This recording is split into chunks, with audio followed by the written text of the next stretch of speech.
जो सुखद जीवन प्राइवेट लिमिटेड के डायरेक्टर भी हैं। सामाजिक क्षेत्रों में बढ़ चढ़कर हिस्सा लेते हैं, खास करके क्षेत्र में रोजगार और स्किल क्रिएट करने के संबंध में। बहुत बहुत स्वागत है।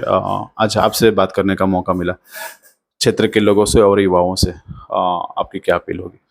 सबसे पहले तो आपको और आपके चैनल रोहतास दर्पण को धन्यवाद कि आपने हम लोगों का मंतव्य जानने की कोशिश की। तो आप साहित्य में बड़ा विश्वास रखते हैं। आपका एक बुक भी आपने पब्लिश की थी, बड़ा उसकी चर्चा हुई थी साहित्यिक क्षेत्रों में। उसकी हम चर्चा करेंगे। लेकिन सामाजिक क्षेत्रों में आपने जिस तरह से लोगों को, खास करके स्किल डेवलपमेंट और लोगों को रोजगार देने के क्षेत्र में पहल की सामाजिक तौर पे, उसका क्या उद्देश्य रहा है और उस पे आप कितना काम कर रहे हैं? आप इस बात पर गौर किए होंगे कि मेरा पूरा एक्टिविटी लगभग रोहतास में आके सेंट्रॉइड हो जाता है। हम अपना कर्म भूमि ही रोहतास को चुने हैं, चूँकि रोहतास मेरा जन्मभूमि है, इसलिए कर्म भूमि भी बनाना चाहते हैं। और रोहतास कई दृष्टिकोण से बहुत पिछड़ा हुआ है, इस बात को आप समझते होंगे। तो मेरा 2 बुक है, श्रमेव जयते, वो भी पूरी तरह मोटिवेशन पर है।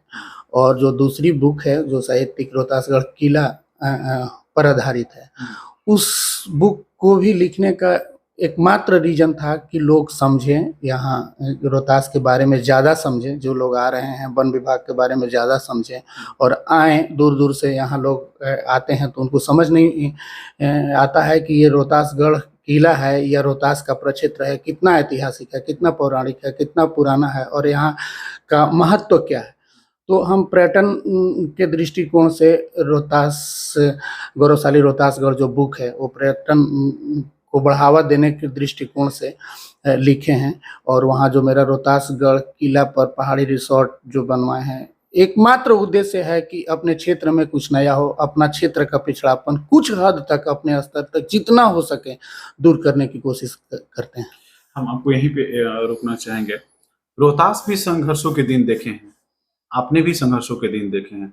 जब विकास के क्षेत्र में पहली कदम आप रखते हैं, वहाँ कई अड़चनें आती है और एक समय ऐसा लगता है कि आपके पाँव थम गए और आप आगे नहीं जा सकते हैं। जिस जन्मभूमि की आप बात करते हैं, रोहतासगढ़ का, वहाँ सड़क, पानी, बिजली, एक रात ऐसा लगता था कि भारत का ये सबसे पिछड़ा इलाका है। अपने यहाँ होने पर भी थोड़ा सा ग्लानि फील करता था कि काश हम शहरी क्षेत्रों में होते, आज हमारा जो आने वाला फ्यूचर होता वो ब्राइट होता, आने वाली जो कल्चर होती वो डेवलप होती, एजुकेशन की ओर होती। लेकिन जिस तरह से रोहतास ने संघर्ष देखे, आपने भी संघर्षों के दिन देखे, इन तमाम संघर्षों के दिन को पार करते हुए रोहतासगढ़ किला के आसपास के जो ग्रामीण इलाके हैं वो और आप दोनों उस मुकाम पे पहुंचने जा रहे हैं जहां से एक बेहतर भविष्य की कल्पना की जा सकती है। निश्चित तौर पे संघर्ष जो है जीवन का एक पार्ट है, वो आपके लाइफ में भी आता है और हमारे लाइफ में भी है और रोहतास में भी था। इसमें कोई रोहतास तो ऐसा दंश झेला है और ऐसा समय देखा है कि नाम सुनने से डर लगता है। लेकिन समय बदला, सब कुछ बदल चुका है और अभी लोगों से हम अपील भी करते हैं कि अब पुराना दिन यहाँ ख़त्म हो चुका है, किसी भी तरह का कोई परेशानी नहीं है।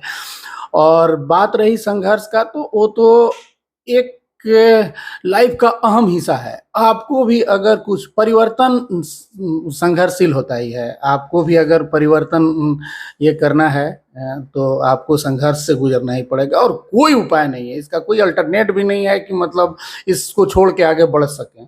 ठीक है, तो आदमी को संघर्ष करना ही पड़ता है, लेकिन कुछ लोगों को मतलब आगे आना पड़ता है, नो डाउट। ठीक है, कुछ लोगों बीच में डर जाते हैं, कुछ लोगों को डर लगने लगता है कि अब क्या होगा, शायद फंस गए। ठीक है, लेकिन उसी में कुछ लोग, हमारा बुक जो है श्रमेव जयते, उसमें लिखा हुआ है कि दुनिया के 98% बुद्धिजीवी अपने आप को परिस्थिति के अनुरूप ढाल लेते हैं। मात्र 2% लोग ऐसे होते हैं जो परिस्थिति को अपने अनुरूप ढालने में लगे रहते हैं। और जानकर आपको आश्चर्य होगा कि दुनिया की 98% प्रगति उन 2% लोगों पर निर्भर करती है, डिपेंड करता है। ये चीजें जो हैं दूसरों के लिए एक रास्ता प्रशस्त करता है कि जब आप रात के अंधेरे में अकेले होते हैं और लगता है कि आज ये रात नहीं कटेगी और ये रात आज पहाड़ जैसा साबित हो गया और रात भी अगर पहाड़ पे हो और वहां से जब एक बेहतर सूरज की किरण किरण दिखती है विकास की, वो रात याद होता है, या वो मेमोरियल चीजों को पीछे छोड़ के एक बेहतर भविष्य की ओर आगे निकल जाते हैं? देखिए, आदमी सब कुछ अंदर से आपका सोच क्या है, आपकी कल्पना किस तरह से काम कर रही है, आपका करेज कैसा है। हम पहाड़ पर से पहले डेली बचपन में यहाँ पर रोहतास पढ़ने आते थे और पढ़कर चले जाते थे, लेकिन उस समय भी सोचते थे कि रोहतास के लिए कुछ करना है। उस समय परिस्थिति आज जैसी नहीं थी, उस समय परिस्थिति बिल्कुल पलट थी और उस समय आदमी खाने के लिए संघर्ष कर रहा था, लेकिन हम उस समय भी सोच रहे थे कि कुछ रोहतास के लिए ज़रूर करेंगे, ठीक है। और